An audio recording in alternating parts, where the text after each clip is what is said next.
ഇദ്ദേഹത്തെ നേരത്തെ തന്നെ കോൺഗ്രസ് നിയന്ത്രിക്കേണ്ടതായിരുന്നു. കോൺഗ്രസ്സിന് നേരത്തെ തന്നെ അതിൻ്റെ KPCCക്കും മറ്റും പെൺകുട്ടികൾ പരാതി കൊടുത്തിട്ടുണ്ടെന്ന് അവർ പറയുന്നത് കേൾക്കുകയുണ്ടായി.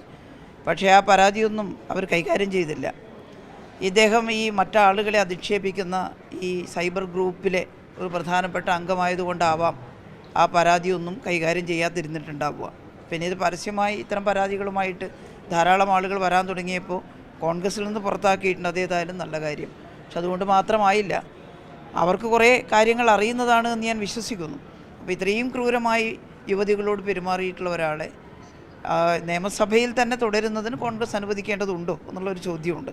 അത് അവരാണ് ആലോചിക്കേണ്ടത്. കോൺഗ്രസ് പറയുന്നത് തങ്ങൾ പ്രാഥമിക അംഗത്തിൽ നിന്ന് പുറത്താക്കി, അതുകൊണ്ട് അവരുടെ പ്രശ്നം തീരുന്നില്ലല്ലോ. കാരണം കോൺഗ്രസിൽ നിന്ന് പുറത്താക്കിയത് ശരി തന്നെ, പക്ഷേ കോൺഗ്രസ്സിന് കിട്ടിയ പരാതികളുണ്ട്. അതെല്ലാം വെച്ച് കോൺഗ്രസിൻ്റെ ടിക്കറ്റിൽ മത്സരിച്ച് വന്ന ഒരാൾ കോൺഗ്രസിൻ്റെ MLA ആയിട്ട് അവിടെ തുടരേണ്ടതുണ്ടോ എന്ന് അവരാലോചിക്കട്ടെ. ഇത് ഈ പെൺകുട്ടികൾ ആദ്യം പരാതി പറയാൻ ധൈര്യപ്പെട്ടിരുന്നില്ല എന്നാണ് കേട്ടത്. കാരണം വലിയ തോതിലുള്ള ഭീഷണിയായിരുന്നു പെൺകുട്ടികൾക്കും കുടുംബാംഗങ്ങൾക്കും ഒക്കെ എതിരായിട്ട്. ആ ഭീഷണിയെ മറികടന്നുകൊണ്ട് ഒരാൾ നിവൃത്തിയില്ലാതെ എത്രമേലാണ് പെൺകുട്ടികൾ സഹിക്കുക? ഈ ആക്രമം സഹിച്ച് ചിലർ മൃതപ്രായരായിട്ട് മാറി, പ്രാകൃത ഗർഭചിത്രമൊക്കെ നടത്തിയിട്ട് അതും സഹിച്ചിട്ട് ആ പെൺകുട്ടികൾ ജീവിക്കുകയാണ്, യുവതികൾ. ഒരാളാണെങ്കിൽ സാരമില്ല, ഒന്നിന് പുറകെ ഒന്നായിട്ട് വരികയാണ്. അപ്പോൾ ഒരാൾ പരാതി പറഞ്ഞപ്പോൾ മറ്റുള്ളവർക്കും ധൈര്യം കിട്ടിയിട്ടുണ്ടാവും.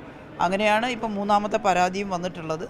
എന്തായാലും നല്ല അന്വേഷണം നടക്കണം. ഒരു ജനപ്രതിനിധി എന്നുള്ള നിലയിൽ, യുവജനങ്ങളുടെ ഒരു നേതാവ്, കോൺഗ്രസ് യൂത്ത് വിങ്ങിൻ്റെ നേതാവ് എന്നുള്ള നിലയിൽ ഉത്തരവാദപ്പെട്ട സ്വഭാവം കാണിക്കേണ്ട ആളാണ്. അത് കാണിച്ചില്ല.